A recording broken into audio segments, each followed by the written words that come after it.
우리가 저와 함께 읽은 다니엘서는 그리스도교 전통에서는 예언서로 분류되지만 정작 예언자의 이름이 언급되지 않고 또 예언자에게 하나님의 말씀이 임하는 장면도 없다는 점에서 오히려 선문서와 가깝습니다.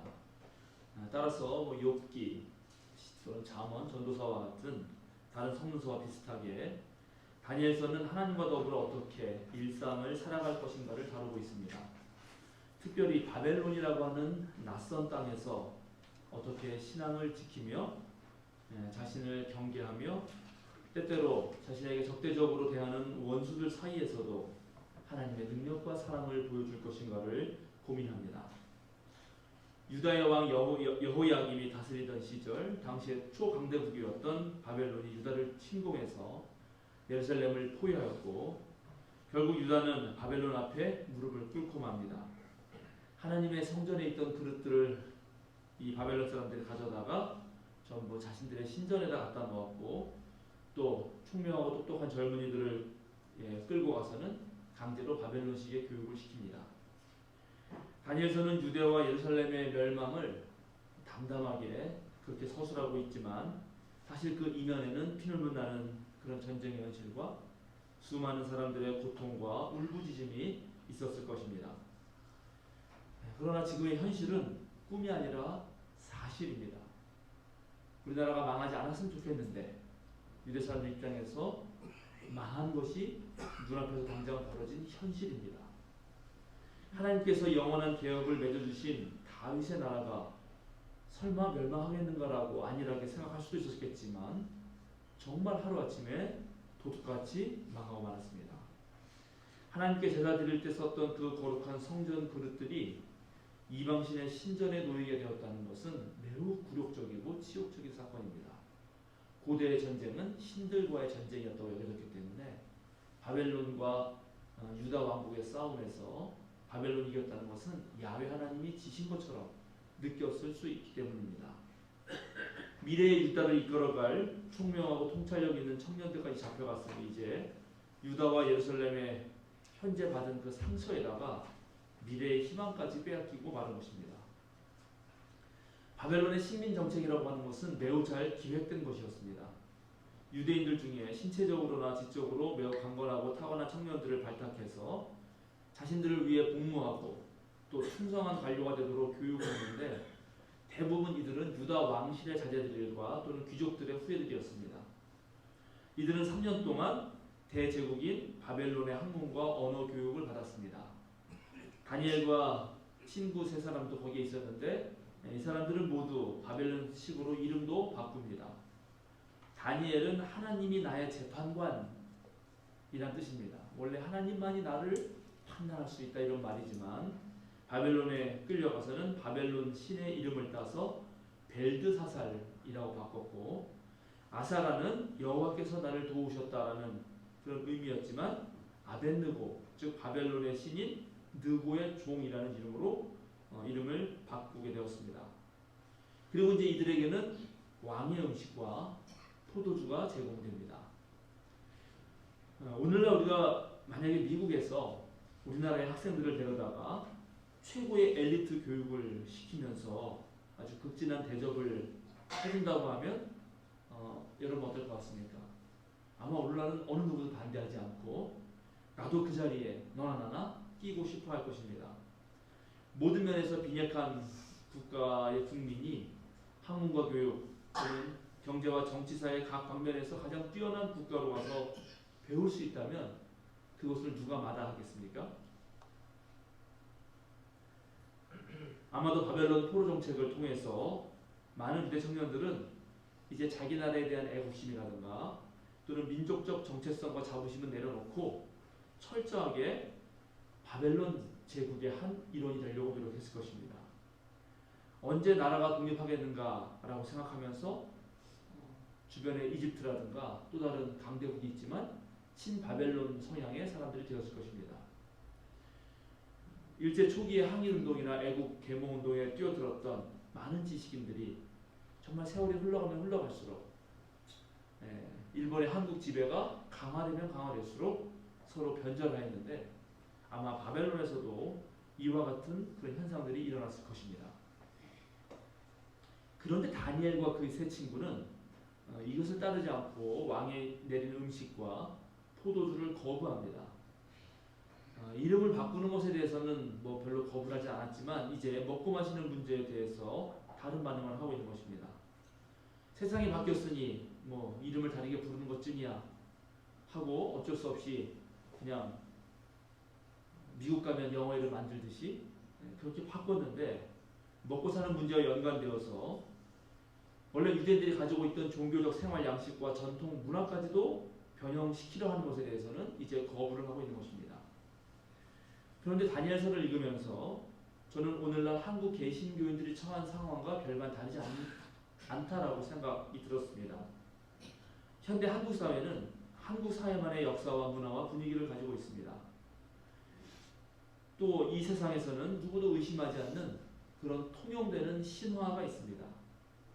예를 들면 한국에서는 근현대사를 겪으면서 인류 대학에 가야 인생이 편하다는 거고 옛날에 KS 마크, 경기고등학교, 서울대학교 뭐 이런 것이 유행했듯이 오늘날도 여전히 전국의 모든 학부모들이 아이들을 데리고 학원으로 정정등부하면서 다닙니다.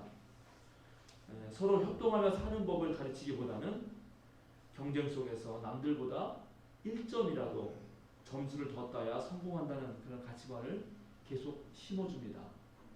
진보 정권이 들어서서도 요즘엔 수행평가라는 게 있어가지고 점수 따기는 이제 시험 볼 때만이 아니라 거의 일상에서 계속되고 있다는 소식을 제가 듣게 됩니다.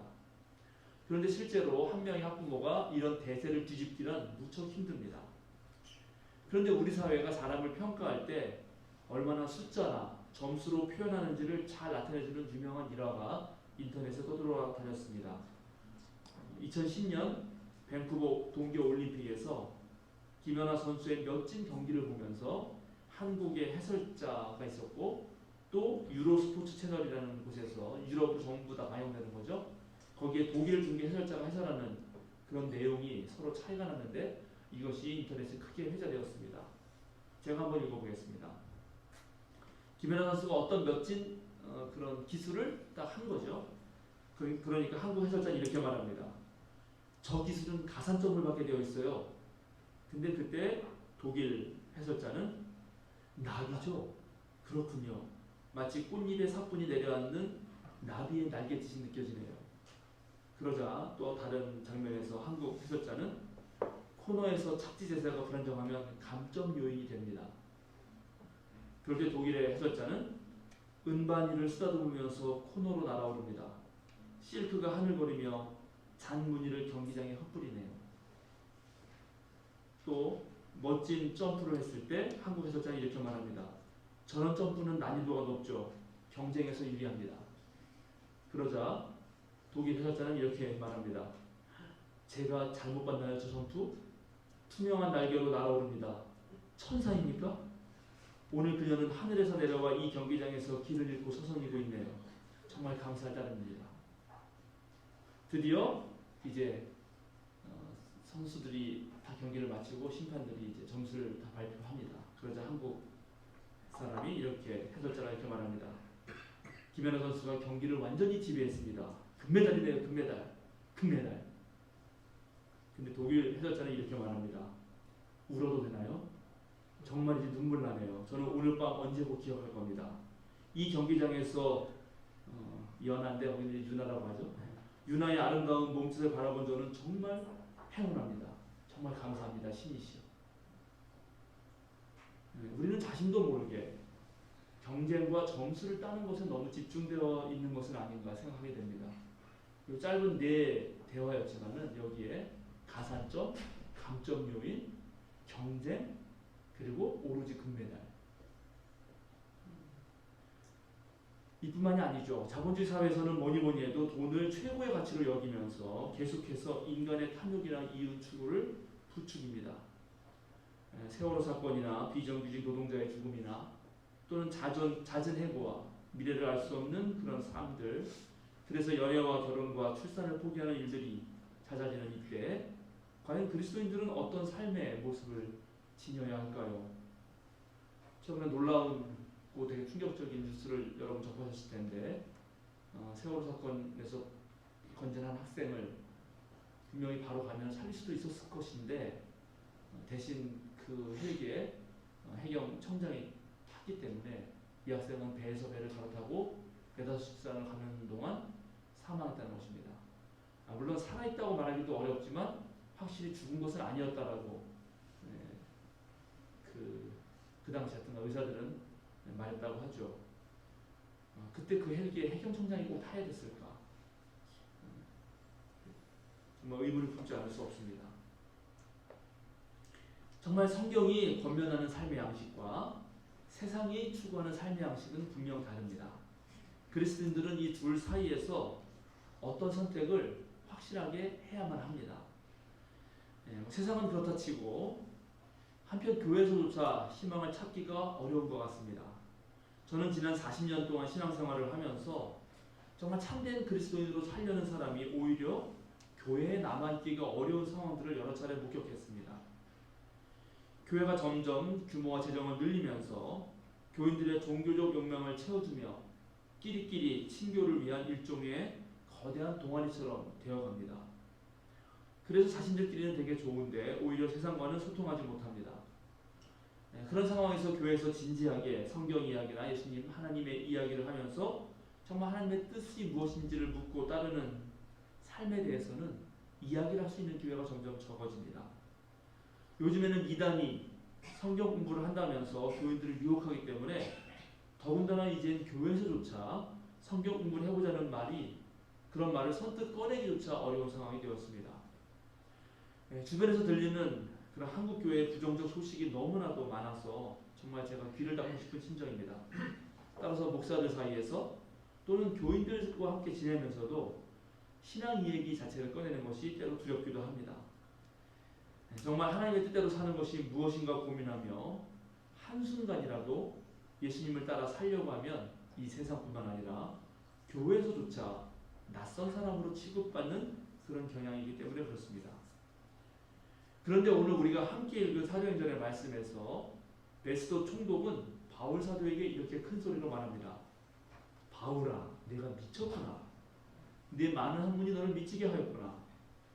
바울 사도는 헤롯 아그리빠 왕 앞에서 자신의 유대교 신앙이 어떠했는지, 그 유대교 신앙에 대한 열정으로 나사렛 예수를 따르던 무리들을 어떻게 박해했는지, 그러나 다마스쿠스로 가던 중에 예수님을 만나게 되었고 그 시로 자신은 변했고, 그래서 오히려 이제 온 유대와 이방 사람들에게 회개하고 하나님께 돌아오라고 전했으며, 이제 십자가에 달려 돌아가신 예수야말로 세상 모든 인류를 어둠에서 빛으로 이끌 분이라고 당당하게 말합니다.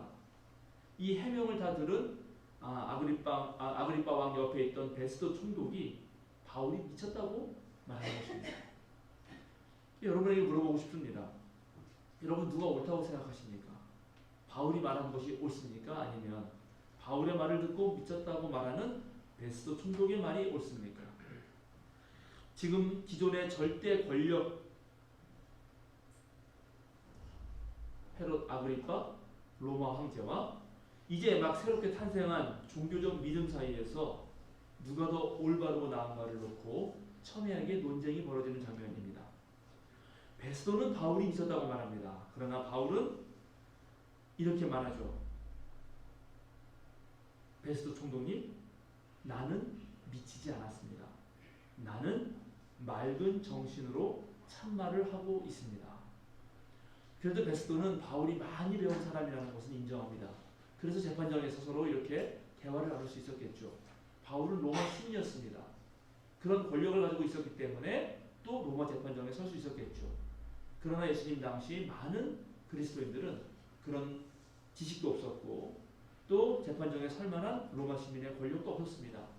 그래서 미친 사람 취급받으면서 죽어갔을 것입니다. 오늘날 세상은 우리 그리스도인들에게 묻고 있습니다. 너희가 믿는 것이 무엇이냐?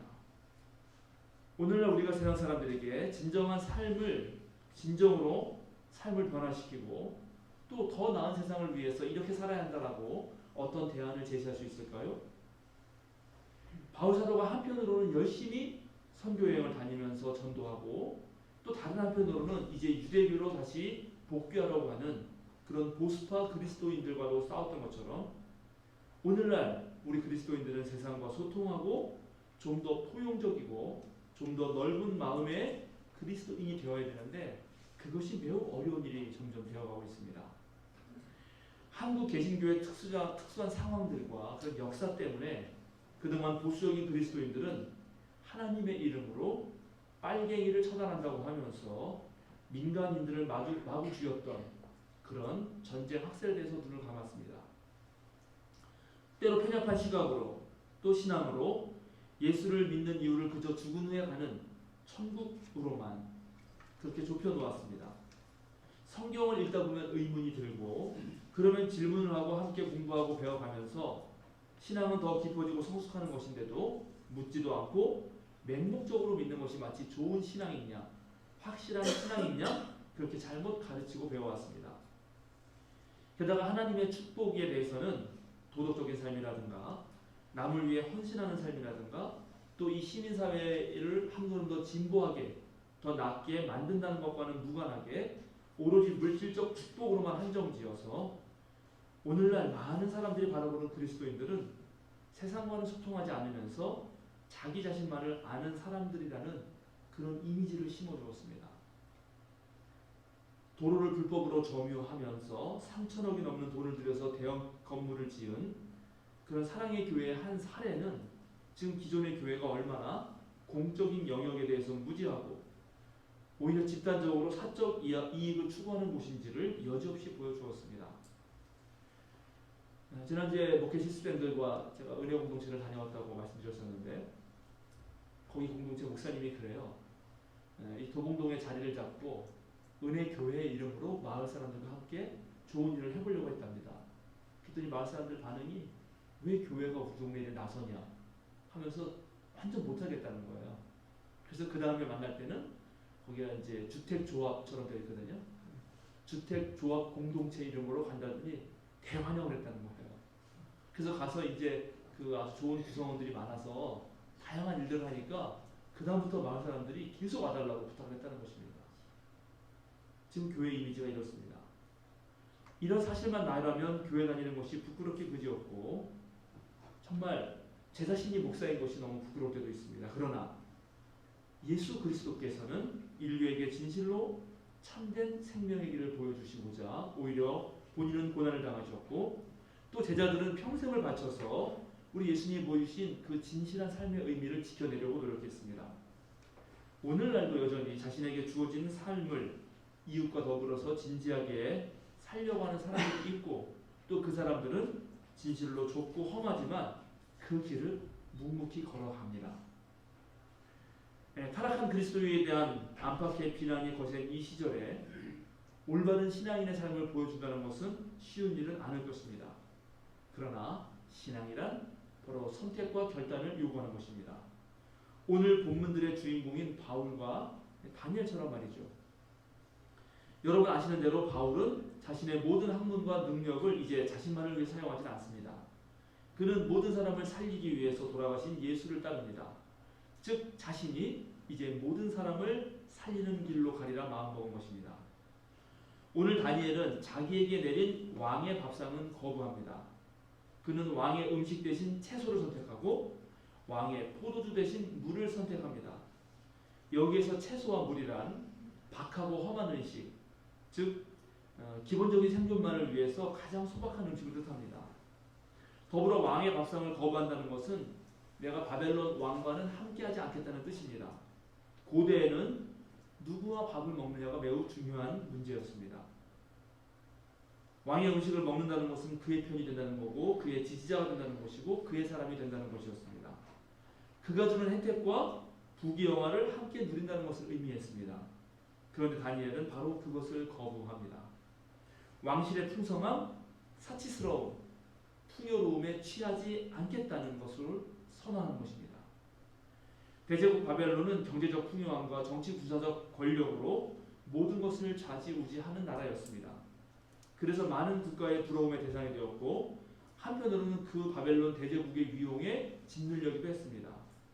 그런데 바로 그 나라 한복판 왕실의 가장 깊숙한 곳, 젊은이들을 길러내어 나라의 미래를 준비하는 그곳에서 다니엘은 바로 그 풍요를 거부합니다. 배불러서 만족한 돼지의 삶이 아니라 배고픈 소크라테스, 청렴결백한 하나님의 백성이 되겠다는 것입니다. 왕의 삶의 방식을 따르지 않고 하나님의 백성의 삶을 선택한 것입니다. 그리스도인이 된다는 것은 단순히 술을 안 먹는 것, 담배 안 피는 것, 뭐 이런 것 같은 것이 아닙니다. 전적으로 삶의 방식을 바꾸는 것입니다. 세상의 풍요로움에 물들지 않겠다고 하는 것이고, 자신을 위해서는 남을 이용하지 않겠다는 것이고, 자본주의적 우상숭배에 넘어가지 않겠다는 것이고, 권력을 추구하는 삶을 거부하겠다는 것입니다. 대신 섬기는 삶, 최소한의 물적 조건만 주어진다면 훨씬 더 나은 세상을 위해서 헌신하겠다는 그런 삶을 선택하는 것입니다. 그런 결단을 가지고 믿음의 선한 싸움을 내달리는 사람이 바로 그리스도인입니다. 왕의 밥상을 걷어찬 다니엘과 그 친구들은 밥상 대신 왕의 책상을 선택합니다. 그들은 바벨론의 학문을 철저하게 익혔습니다. 그들은 지식을 얻었고 문학과 학문에 능통하게 되었습니다. 여기서 우리는 중요한 또 하나의 삶의 자세를 배우게 됩니다. 그리스도인이라고 해서 성경만 주구장창 읽어야 하는 것은 아닙니다. 세상의 다양한 학문에 대해서도 관심을 가져야 합니다. 성경은 하나님의 뜻과 규범을 담고 있음에 분명하지만 지금 여기에서 쓰인 것이 아니고 그때 거기에서 쓰인 것입니다. 그렇기 때문에 지금 여기에서 올바르게 살기 위해서 우리는 성경을 새롭게 해석할 뿐만 아니라 세상의 학문과 지식의 도움을 받아야 합니다. 몰라서 당하는 일은 없어야 하는 것입니다. 공부는 우리들의 생각을 깊게 만들고 또 우리가 당면하고 있는 현실의 문제를 바르게 판단하게 해줍니다. 그리고 그런 과정을 통해서 다가오는 미래를 준비하게 해줍니다. 그리스도인들 또한 따라서 열심히 공부해야 하는 것입니다. 하나님을 믿고 사랑하는 신앙 위에 주님께서 허락하신 세상 학문의 지혜도 얻어야 하는 것입니다. 칼 바르트라고 하는 유명한 신학자가 한 손에는 성서를 다른 한 손에는 신문을 들라고 했듯이 넓고 깊고 다양한 공부는 우리 그리스도인들의 신앙을 정말 다양한 삶의 구석구석에서 적용하게 만들어줄 것입니다. 다니엘은 세상의 학문에다가 온갖 환상과 꿈을 해석하는 그런 능력까지 허락받았습니다. 이것은 일반적인 세상 학문보다 훨씬 더 깊이 있는 것까지 해석하고 적용하는 능력을 얻었다는 것입니다. 그렇습니다. 종교인들은 보이는 것만을 보는 사람들은 아닙니다. 종교인들은 오히려 보이지 않는 것을 봅니다. 특히 하나님의 백성인 우리는 땅의 것만을 생각하는 사람들이 아닙니다. 모두에게 비를 내리고 모두에게 태양빛을 비추시는 저 하늘을 바라보고 바로 거기로부터 새로운 지혜와 능력을 얻는 사람들입니다. 오늘은 11월 3일 학생 독립운동 기념일입니다. 예전에는 학생의 날이라고 불렀죠. 1929년 10월 30일 나주역에 막 도착한 광주발 통학열차에서 내린 일본 중학생들이 광주 여자보통고등학교 학생인 이광춘 또는 암성금자라는 여학생의 댕기머리를 잡아다니면서 희롱했습니다. 이것을 본 여학생의 사촌 오빠인 조선학생 박춘재가 너무 분노해가지고 가서 하지 말라고 항의합니다. 그러나 일반 학생들이 새를 믿고 말을 듣지 않자 난투극이 벌어집니다. 일본 학생 50명과 한국 학생 30명의 패싸움이 벌어진 것입니다. 그런데 이를 본 일본 경찰들이 일본 학생 편을 들었고 또 11월 3일에 일본 천황의 생일을 축하하며 일본 국가인 기미 가요를 불러야 하는 상황에서 그런데 이날은 조선인들에게는 10월 3일 음력으로 10월 3일 즉 개천절 곧 단군이 고조선을 건국한 기념하는 날이었기 때문에 이날 조선인 학생들은 침묵하면서 노래를 부르지 않습니다. 그리고 하교하면서 나주역 사건을 불공정하게 보도한 언론사를 찾아가서 항의하고 드디어 그런 반일 감정들이 폭발하기 시작합니다. 그런데 이후 광주 고등보통학교 조선인 학생이 또 광주 중학교 일본인 학생들에게 테러를 당하는 일까지 벌어지자 11월 12일에는 학생들을 중심으로 용감히 적을 물리치자 그런 내용의 행진가를 부르면서 학생들의 가두 시위가 일어났습니다. 이 물결은 곧 호남을 비롯해서 이제 전국적으로 확산되고 3.1운동을 양성과 비슷한 양성을 띠게 됩니다. 그래서 이듬해 5월까지 시위는 계속되었습니다. 원래 일제 식민지 시절에는 조선 전역에서 일본 학생들과 한국 학생들이 수시로 패싸움을 했습니다. 그런데 어떻게 이런 패싸움이 거대한 독립운동의 양상으로 바뀌었을까요? 그것은 장제성이라고 하는 지도자가 있었기 때문입니다. 물론 이분 한 사람만은 아닙니다. 그 중에 한 명입니다. 이 사람은 광주 학생들에게 우리의 싸움 대상은 일본의 중학생들이 아니다. 바로 일본 제국주의다라는 사실을 각인시켰고 한국 여학생을 희롱한 그런 일본 학생에 대한 적개심을 또 투쟁을 일제에 맞선 독립투쟁으로 바꿀 것을 요청했습니다. 그리고 분노한 학생들을 이제 식민지 강압정책 반대 시위운동에 직결시켰습니다. 오늘날 하나님은 다니엘과 같은 사람, 바울 사도와 같은 사람, 또 장제성과 같은 사람을 찾고 계십니다. 세상 가치에 휘둘리지 않으면서 그리스도인으로서 올곧게 살아가면서 주님의 몸된 교회를 세우고 이를 통해 하나님 나라를 일구어갈 사람들을 찾고 계십니다. 우리 생명사랑 공동체가 이제 그 역할을 감당하여야 합니다. 아멘. 주님의 몸된 교회가 세워졌으니 이제 우리는 개인으로 사는 것이 아니라 주님과 더불어 이 교회 공동체를 통해서 사는 것입니다. 사랑하는 생명사랑 교회 여러분, 맑은 정신으로 참된 삶을 살아갑시다. 아멘. 정직하지 못한 언론들이 흘리는 거짓 뉴스에 속아 넘어가지 맙시다. 제 밥그릇만을 챙기려는 정치인들의 속임수에 넘어가지 맙시다. 무엇이 옳은지 그른지 분별할 줄 아는 그런 저와 여러분이 됩시다. 아멘. 자본주의가 제공하는 밥상을 걷어차야 합니다. 대신 하나님이 차리시는 자취상을 기대해야 합니다. 아멘. 세상의 학문에는 관심을 가져야 합니다. 그러나 무엇보다도 모든 지혜와 지식의 근원인 하나님을 먼저 사랑하시기 바랍니다. 아멘. 온 우주의 창조자요 지탱자이신 하나님의 관점에서 이 세상을 바라보는 훈련을 하셔야 합니다. 아멘. 우리의 신앙과 신념이 이 세상에서는 잘 먹히지 않을 수도 있고 더 나아가 예수를 따르는 삶은 고난과 박해를 초래할 수도 있습니다. 그럴 때 겁내하거나 두려워하지 마십시오. 예수께서는 이미 우리의 믿음의 선배들에게 내가 세상을 이겼다라고 말씀하셨습니다. 아멘.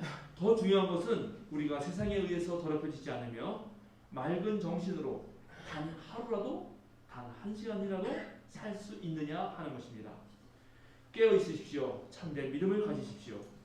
주님을 사랑하는 열정이 식지 않도록 더 노력하십시오. 아멘. 그러면 어느 날 문득 여러분은 온 세상에 있는 어떤 사람들보다 지혜와 총명이 10배나 나은 여러분 자신들을 발견하게 될 것입니다. 아멘. 기도하겠습니다. 하나님, 주님의 나라가 임하기까지 하나님의 백성이 마음 놓고 살 수는 없는 것 같습니다. 세상은 주님을 거부하고 주님의 교회마저도 어수선한 이때에 참된 신앙을 견지하며 그리스도인의 삶의 자세와 태도를 유지하는 일이 참 만만치가 않습니다. 우리에게 바울 사도의 열정을 다니엘의 굳은 결기를 허락하셔서 세상 풍조에 흔들리지 않게 하여 주소서. 하늘의 지혜로 세상에서 승리하게 하시고 주님께서 허락하신 배움의 기회를 놓지 않게 하여 주소서. 모든 면에서 자라나기를 소망하고 수고하는 생명사랑 교우들에게 힘을 주시고 하늘의 능력을 허락하여 주소서. 아멘. 우리 주 예수 그리스도의 이름으로 기도드립니다. 아멘.